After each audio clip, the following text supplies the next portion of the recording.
बिस्मिल्लाहिर्रहमानिर्रहीम। हम कंटिन्यू कर रहे हैं अपनी lecture series on the subject of staffing by Heneman. Last lecture में हमने इंट्रोडक्शन टू द सब्जेक्ट लिया और हमने देखा कि स्टाफिंग क्या होती है और इसको हमने डिफाइन करने की कोशिश की विद द डेफिनेशन कि staffing is a process of acquiring, deploying and retaining workforce of sufficient quantity and quality to create positive impact on the organisation's effectiveness. अभी चलते हैं और बात करते हैं स्टाफिंग के मॉडल्स के ऊपर। So there are different staffing models that we are going to study in this lecture. कुछ मॉडल्स जो हैं बल्कि सिंगल मॉडल है, इसको हम कहते हैं स्टाफिंग क्वांटिटी मॉडल, और दूसरे मॉडल्स जिसमें दो मॉडल्स आएंगे जिसको हम डिस्कस करेंगे, that is staffing quality model. So let's start this lecture. थोड़ा सा किताब की तरफ चलते हैं और देखते हैं कि ये मॉडल्स हैं क्या। और before understanding these different staffing models जिसमें क्वांटिटी और क्वालिटी के मॉडल्स हैं, let's understand what overall staffing is if we talk about this whole staffing as a model. So क्योंकि आपकी जो पूरी बुक है वो इसी मॉडल के ऊपर बेस करती हुई नजर आती है। So let's understand it as a model first, और फिर हम इसको आगे लेकर चलते हैं in the different context of different staffing models. So staffing model आपको किस तरह से ऑपरेट करता हुआ नजर आता है। जस्ट एक example that we are an organisation, और उस ऑर्गेनाइजेशन में आपको क्या नजर आता है कि हर organisation might be having a mission and a goal and objectives. So mission किसको कहते हैं हम? That is the reason of existence of any organisation, और goals are the end results, desired outcomes for which every activity is made. और goals को हम long run में देख रहे होते हैं और ऑब्जेक्टिव्स को शॉर्ट रन में देख रहे होते हैं। सो कोई भी ऑर्गेनाइजेशन अपना एक मिशन रखती है, उसके गोल्स और ऑब्जेक्टिव्स होते हैं। अभी यहाँ से आपको एक एरो नज़र आता है जो कि आपको डबल साइड होता हुआ नज़र आ रहा है। एक एरो आपको नज़र आ रहा है ऑर्गेनाइजेशनल स्ट्रैटेजी की तरफ, और दूसरा एरो आपको नज़र आ रहा है HR एंड स्टाफिंग स्ट्रैटेजी की तरफ। सो ये दोनों ऑर्गेनाइजेशन में आपको बनती हुई नजर आती हैं। यहाँ पर आपको एक और चीज़ जो कंसंट्रेट करने वाली है वो है इस एरो का रो, ये डबल साइडेड एरो है, ठीक है। सो ऑर्गेनाइजेशनल स्ट्रैटेजी से HR स्ट्रैटेजी और HR स्ट्रैटेजी से ऑर्गेनाइजेशनल स्ट्रैटेजी। तो प्रीवियसली जितना भी हम टेक्स्ट देखते हैं बेसिकली हम यही चीज़ अंडरस्टैंड करते हैं, जिसमें मैं एक छोटा सा एग्जांपल आपके लिए ऐड करता हूँ कि कोई भी ऑर्गेनाइजेशन क्या करती है, अपना एक मिशन रखती है और उस मिशन से वो गोल्स को डिराइव करती है, एंड देन उन गोल्स से को अचीव करने के लिए ऑर्गेनाइजेशन क्या बनाती है? स्ट्रैटेजी। इस स्ट्रैटेजी को इम्प्लीमेंट करने के लिए ऑर्गेनाइजेशन को क्या रिक्वायर्ड है? एक स्ट्रक्चर रिक्वायर्ड होता है, और उस स्ट्रक्चर को फिल किस तरह से करता है ऑर्गेनाइजेशन? विद पीपल, और इसको स्लैश ह्यूमन रिसोर्स भी आप कह सकते हैं। सो ये एक चीज़ है जो कि HR स्टूडेंट के तौर पे या इवन मार्केटिंग या किसी भी सब्जेक्ट के स्पेशलाइजेशन के स्टूडेंट के तौर पे समझना ज़रूरी है कि मिशन है, गोल्स हैं, और ये ऑर्गेनाइजेशन स्ट्रैटेजी है। अगर ये मैं बात करूं कि ये ऑर्गेनाइजेशन है तो ये उसकी स्ट्रैटेजी है। So means what I want to show by this diagram is कि ये एक अम्ब्रेला बनी है जो कि पूरी ऑर्गेनाइजेशन को कवर करती है। सो ऑर्गेनाइजेशनल स्ट्रैटेजी पूरी ऑर्गेनाइजेशन के लिए होती है। उस ऑर्गेनाइजेशन में आपको क्या नज़र आता है? डिफरेंट डिपार्टमेंट्स नज़र आते हैं, लाइक HR, मार्केटिंग, फाइनेंस, चले इतना ही रखते हैं, और research and development and work. So जो यहाँ पर ऑर्गेनाइजेशन के लिए बनी वो ऑर्गेनाइजेशनल स्ट्रैटेजी थी। उस स्ट्रैटेजी की बेस पे जो स्ट्रैटेजी आपको बनती हुई नजर आती है वो क्या है? That is basically, sorry let me adjust the document for you. वो क्या है? HR की स्ट्रैटेजी, मार्केटिंग की स्ट्रैटेजी या फाइनेंस की स्ट्रैटेजी। सो उस ऑर्गेनाइजेशनल स्ट्रैटेजी के लिए आपको फिल करने के लिए, अचीव करने के लिए गोल्स को और स्ट्रैटेजी को इम्प्लीमेंट करने के लिए स्ट्रक्चर चाहिए था। उस स्ट्रक्चर में फिर HR strategy in support of organisation strategy, marketing strategy in support of organisation strategy, और फाइनेंस की strategy in support of organisational strategy. So organisational strategy की बुनियाद पे आपको अदर स्ट्रैटेजीज बनती हुई नजर आती हैं। तो ये वाला एरिया तो यही बता रहा है। सो जो अब नई बात जो आपको नजर आ रही है वो क्या है कि HR से ऑर्गेनाइजेशनल स्ट्रैटेजी, इसको हम कहते हैं कि अगर ऑर्गेनाइजेशनल स्ट्रैटेजी से HR स्ट्रैटेजी बने तो ये लैग है, और अगर HR स्ट्रैटेजी से ऑर्गेनाइजेशनल स्ट्रैटेजी बने तो ये क्या है, दैट इज द लीड। तो इसको हम थोड़ा सा बाद में भी बात करेंगे अगले लेक्चर्स में जाके, लैग और लीड क्या होता है। आगे लेकर चलते हैं कि इस सारे स्टाफिंग ऑर्गेनाइजेशनल मॉडल में एचआर स्ट्रैटेजी और ऑर्गेनाइजेशनल स्ट्रैटेजी से आप क्या करते हो, staffing policies and programmes decide करते हो। सो एचआर स्ट्रैटेजी की अगर हम बात करते हैं तो उसके कई कंपोनेंट्स बनते हैं, like staffing, like training and development, like performance management, like आपको compensation and reward, retention management. So अभी हम कंसंट्रेट किसी तरफ कर रहे हैं in the context of the subject staffing policies and programs, जो कि किससे रिलेट करते हैं, उसके एक एस्पेक्ट ऑफ एचआर स्ट्रैटेजी, और वो क्या है, स्टाफिंग। इसमें हमारे पास दो एक्टिविटीज हैं, सपोर्ट एक्टिविटीज और कोर एक्टिविटीज। सपोर्ट एक्टिविटीज वो हैं जिनके बगैर हम शायद कोर को परफॉर्म नहीं कर सकते। लाइक पहली चीज लीगल कंप्लायंस। अगर हम लॉज रूल एंड रेगुलेशंस को नहीं देखते तो हमारी स्टाफिंग की एक्टिविटीज जो कोर एक्टिविटीज है वो नहीं हो सकती। हम ह्यूमन रिसोर्स प्लान को नहीं बनाते कि हमें कितने लोग रिक्वायर्ड हैं इन टर्म्स ऑफ क्वांटिटी, तो भी हम रिक्रूटमेंट नहीं कर सकते। और फिर हमें नहीं पता कि किस किस्म के लोग हमें चाहिए, like in terms of knowledge, skills and abilities, तो भी हम रिक्रूटमेंट नहीं कर सकते। So first we have to complete these 3 support activities and then we will move towards the first core activity, that is recruitment. और recruitment हमारे पास दो किस्म की होती है। जब हम विद इन द ऑर्गेनाइजेशन कर रहे हैं तो इंटरनल रिक्रूटमेंट, जब ये एक्टिविटीज हम आउटसाइड द ऑर्गेनाइजेशन कर रहे हैं तो ये क्या कहलाती है, external recruitment. So second selection आ जाती है, जो इसी कॉन्टेक्स्ट में हमारे पास इंटरनल सिलेक्शन हुई होती है और एक्सटर्नल सिलेक्शन भी होती है, विच इज़ अ प्रोसेस जिसमें हम मेजरमेंट भी करते हैं, एक्सटर्नल और इंटरनल सिलेक्शन की तरफ भी जा सकते हैं। So statistical application of the candidate और उसकी जो नॉलेज, स्किल्स, एबिलिटीज़ हैं, अदर करेक्टरिस्टिक्स को मेजर करना जो जॉब के मुताबिक हो। And then third activity is about employment, जहाँ पे हम डिसीजन मेकिंग करते हैं और फाइनल मैच की तरफ आते हैं। सो स्टाफिंग मॉडल में लास्ट कंपोनेंट जो आपको नजर आता है वो है रिटेंशन मैनेजमेंट का। Staffing system and retention management के किस तरह से हम किसी भी एम्प्लॉय को किस अंदाज में लेकर चलें कि वो लॉन्ग टर्म रिलेशनशिप में ऑर्गेनाइजेशन के पास लंबे अरसे के लिए रह सके। So that's all about staffing organisational model. तो आपको पूरी बुक का जो एक स्ट्रक्चर नज़र आएगा वो इसी तरह से नज़र आएगा कि पहला चैप्टर इंट्रोडक्शन का हो गया, फिर हमारे पास दूसरे चैप्टर में हम एनवायरनमेंट की बात कर लेते हैं, फिर इसके बाद हम लीगल कंप्लायंस को देखते हैं, लॉज, रूल्स एंड रेगुलेशंस की इम्प्लीमेंटेशन को, और देन फिर ह्यूमन रिसोर्स प्लानिंग का चैप्टर, फिर जॉब एनालिसिस का एक चैप्टर, और देन हमारे पास देन रिक्रूटमेंट के 2 चैप्टर, देन सिलेक्शन के 3 चैप्टर और एम्प्लॉयमेंट के भी हमारे पास एक चैप्टर आ जाता है। So that's how the whole subject of the staffing flows. So हमने ये ओवरऑल जो मॉडल देखा ये स्टाफिंग ऑर्गेनाइजेशन मॉडल कहलाता है। अभी चलते हैं और आगे बात करते हैं कि हमारे पास जो डिफरेंट टाइप्स ऑफ मॉडल्स थे, जिसमें हमने 2 मॉडल्स का जिक्र किया। हमने कहा कि हमारे पास स्टाफिंग क्वांटिटी मॉडल होते हैं और स्टाफिंग क्वालिटी मॉडल होते हैं। सो उसको आप अंडरस्टैंड करने की कोशिश करते हैं। Let's start with the understanding of staffing quantity model, और इसको हम अंडरस्टैंड करते हैं किससे, एग्जिबिट 1.2 हमारे पास जो डायग्राम आ रही है।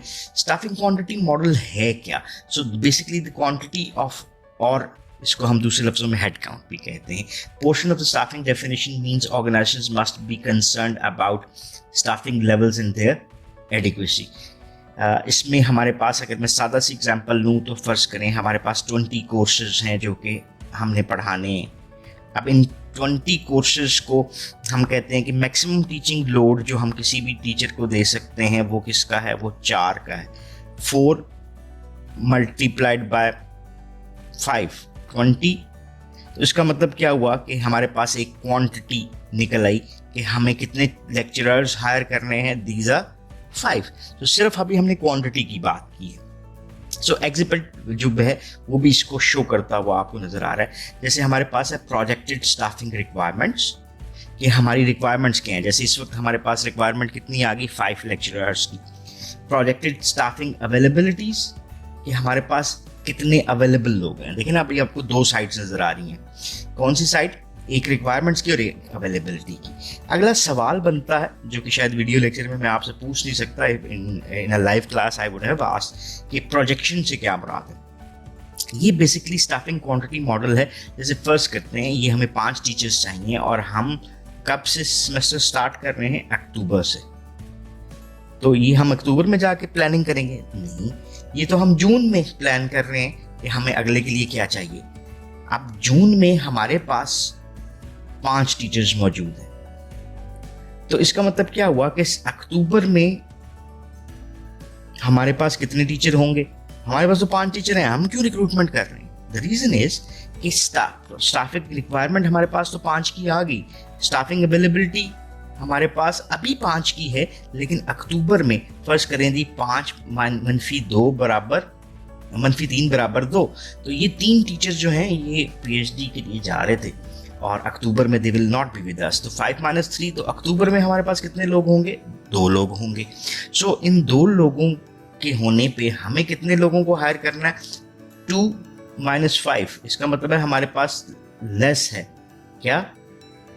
नंबर ऑफ रिक्वायर्ड पर्सनल्स अक्टूबर में जितने चाहिए हैं उससे हमारे पास अक्टूबर में 3 कम होंगे। सो हम अक्टूबर के लिए हायरिंग कर रहे हैं। So projected staffing requirements compared with project staffing availabilities, और हमारे पास आउटकम क्या आ सकती है कि either we are over staffed, means हमारे पास ज़रूरत से ज़्यादा लोग हैं, फुली स्टाफ मीन्स जितनी ज़रूरत थी उसके मुताबिक हैं, और अंडर स्टाफ मीन्स जितनी ज़रूरत थी उससे कम लोग मौजूद हैं। So this staffing model is termed as staffing quantity model. Next जो हमारे पास मॉडल नज़र आते हैं वो है स्टाफिंग क्वालिटी मॉडल।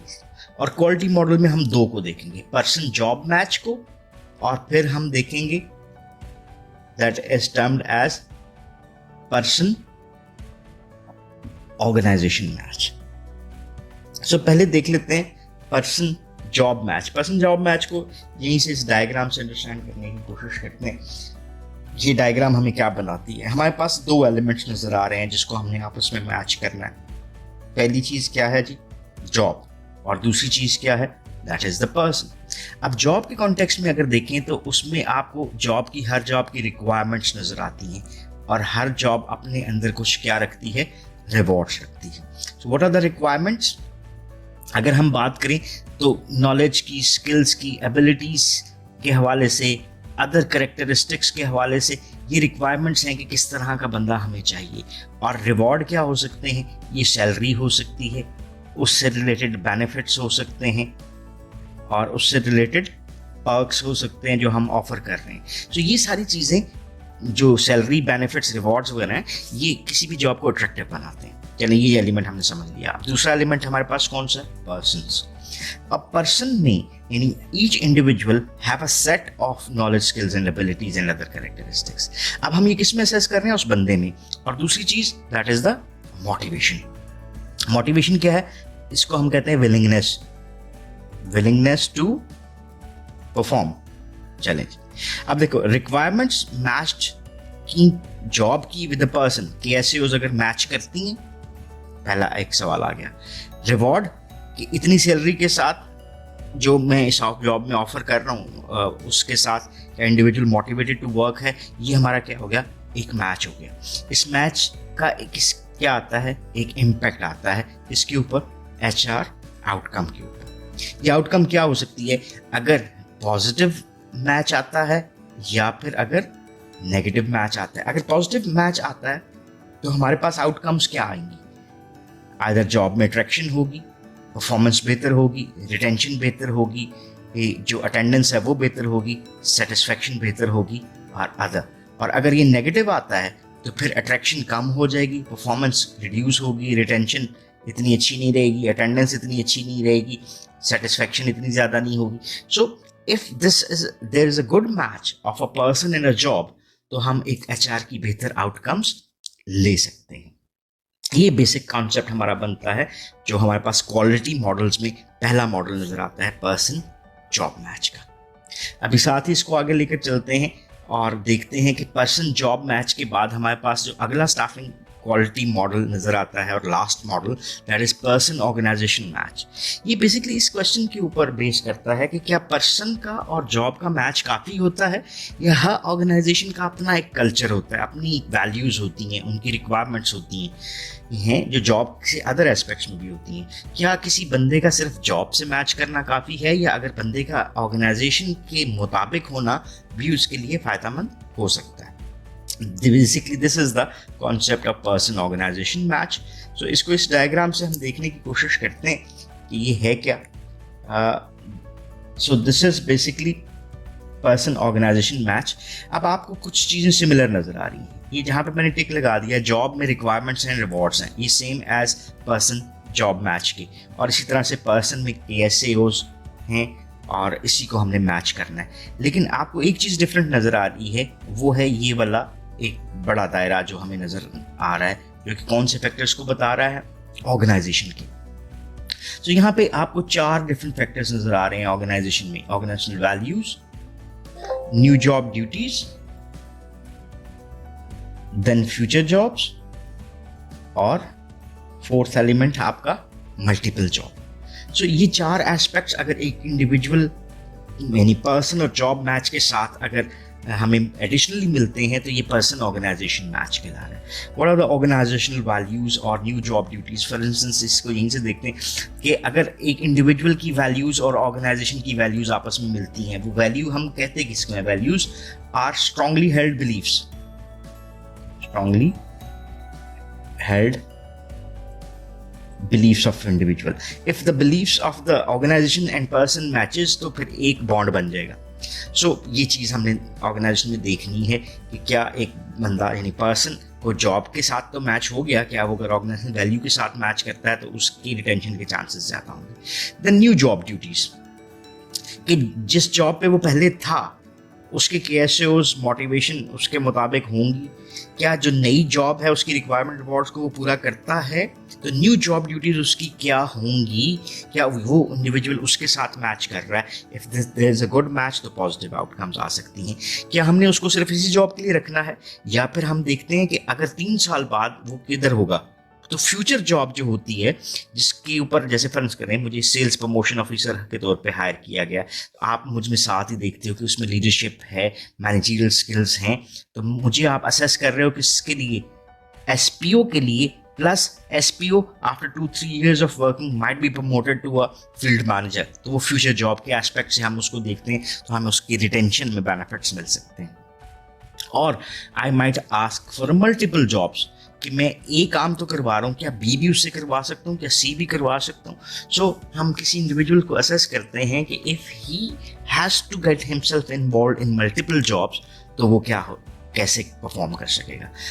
ये जो मैच हमारा कहला रहा है, अगर इसका इम्पैक्ट देखा जाए तो अगेन वही HR आउटकम्स हैं, जो फिर वही बात कि अगर पॉजिटिव है तो अट्रैक्शन बढ़ेगी, performance, retention, attendance, satisfaction, other जो HR के डिफरेंट वेरिएबल्स आए हैं, ऑर्गेनाइजेशनल बिहेवियर के डिफरेंट वेरिएबल्स हैं, वो बेहतर होंगे। और अगर नेगेटिव आउटकम्स आती हैं तो ये सारे के सारे आउटकम्स या एटीट्यूड्स जो एम्प्लॉय के हैं वो नेगेटिविटी की तरफ जा सकते हैं। इसी लेक्चर को यहीं पे हम क्लोज करते हैं। अभी के लेक्चर में हमने एक तरह से 4 मॉडल्स को देखा। पहला मॉडल हमारा किससे रिलेट करता था? ओवरऑल ऑर्गेनाइजेशन के साथ रिलेट करता था, जिसमें हमने स्टाफिंग ऑर्गेनाइजेशन मॉडल के तौर पे देखा।